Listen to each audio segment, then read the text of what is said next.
अस्सलामुअलैकुम नाज़रीन, JN news HD के साथ मैं हूं नाइला भट्टी। नजर डालते हैं आज की अहम खबरों पर। चिश्तिया से खबर शामिल करते हैं हमारे ब्यूरो चीफ जनूबी पंजाब हाफिज मोहम्मद बशीर से। चिश्तिया थाना सिटी ए डिवीजन पुलिस की कार्रवाई, 3 मंशियात फरोश गिरफ्तार।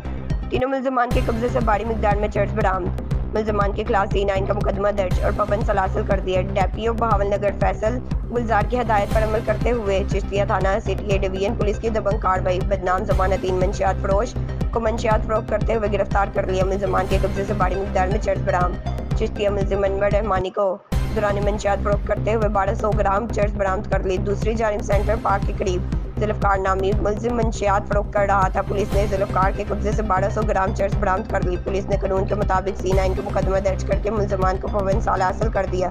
SHO city A division Rao Mohammad Ali ने कहा कि चिश्तिया नौजवान नस्ल को मंशियात जैसी लानत से निजात दिलाने का इरादा किया हुआ है। DSP सर्कल चिश्तिया फयाजुल हक ने कहा कि जराइम को कंट्रोल करना पुलिस की अवलीन तरजीह है। हाफिज मोहम्मद बशीर, ब्यूरो चीफ जनूबी पंजाब, JN न्यूज़।